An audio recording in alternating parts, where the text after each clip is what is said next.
Welcome back to my channel ঘরোয়া রান্না বান্না। আজকে তোমাদের কাছে দু রকমের শরবত নিয়ে চলে এসেছি। একটা হচ্ছে আমের শরবত আর একটা হচ্ছে গন্ধরাজ লস্যি। তার জন্য দেখো, গন্ধরাজ লস্যিটা বানানোর জন্য আমি এখানে গন্ধরাজ লেবু কুচি করে নিয়েছি, আর গন্ধরাজ লেবু একটু খোসাটাকে আমি গ্রেট করে নিয়েছি। তাতে আমি এক ভাঁড় দিলাম দই, চিনি স্বাদ অনুযায়ী, যে যেমন মিষ্টি খাবে, বিট নুন দিয়ে আমি দেখো একটা ঘুটনি দিয়ে কিন্তু ঘুটিয়ে দিলাম। দিয়ে এবার আমি জল দেবো এক ভাঁড়। আমি এখানে দু ভাঁড় বানানোর জন্য আমি এক ভাঁড় দই দিয়েছি আর এক ভাঁড় জল দেব। দিয়ে ভালো করে দেখো আমি ঘুটিয়ে নিচ্ছি। গন্ধরাজ লস্যিটা বন্ধুরা খুব ভালো লাগে, তোমরা একবার ট্রাই করতেই পারো। এবার আমি একটু দইয়ের ওপর থেকে সরটা তুলে রেখেছিলাম, সেই সরটা আমি দিয়ে দেবো গ্লাসের মধ্যে।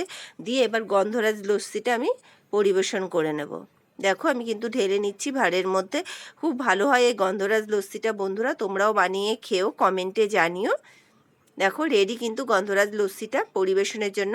এবার আম না পুড়িয়েই পোড়া আমের মতোই স্বাদ হবে এইভাবে যদি তোমরা আমের শরবত করে খাও এই গরমে। তার জন্য দেখো আমটাকে কেটে আমি ভাপ দিয়ে নেব। এইভাবে তোমরা আমটা সিদ্ধ করে শরবত করে খাবে, তাতে খুব ভালো হয় খেতেও।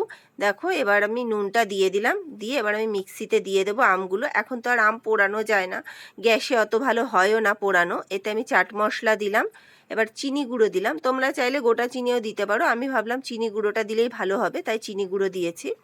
দেখো দিয়ে এবার বিট লবণ দিলাম। আমি এখানে 2 চামচ চিনি গুঁড়ো দিয়েছি, 1 চামচ বিট লবণ দিয়েছি, তোমাদের দেখিয়েই দিলাম। দেখো একটা পেস্ট বানিয়ে নিয়েছি, এই পেস্টটা তোমরা ফ্রিজে স্টোর করেও রেখে দিতে পারো। এতে আমি আম সিদ্ধ করার যে জলটা সেটা কিন্তু দিয়ে দিলাম। দিয়ে এবার আর 1 চামচ করে আমি যে গ্লাসে দেবো শরবতটা, তাতে আমি চিনি গুঁড়ো দিয়ে দেবো। তোমরা চাইলে নাও দিতে পারো, আমার মনে হয়েছিল একটু মিষ্টি লাগবে তাই আমি দিয়েছি। দেখো এবার আমি হাফ গ্লাস মতো আমের ওই পেস্টটা দিয়ে দেবো।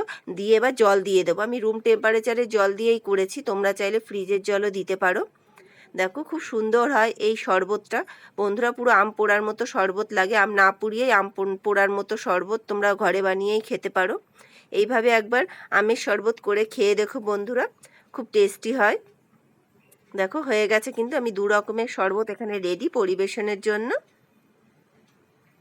আবারও ফিরে আসবো নতুন একটা রেসিপি নিয়ে বন্ধুরা। আমার চ্যানেলটি সাবস্ক্রাইব করে দিও, লাইক করে দিও, কমেন্ট করে দিও। চ্যানেলটি সাবস্ক্রাইব করে দেওয়ার জন্য অনুরোধ রইল তোমাদের কাছে, প্লিজ। দেখো দুটোই কিন্তু রেডি হয়ে গেছে। দেখো খুব সুন্দর খেতে হয়েছিল বন্ধুরা। আবারও ফিরে আসবো নতুন একটা রেসিপি নিয়ে এই চ্যানেলে।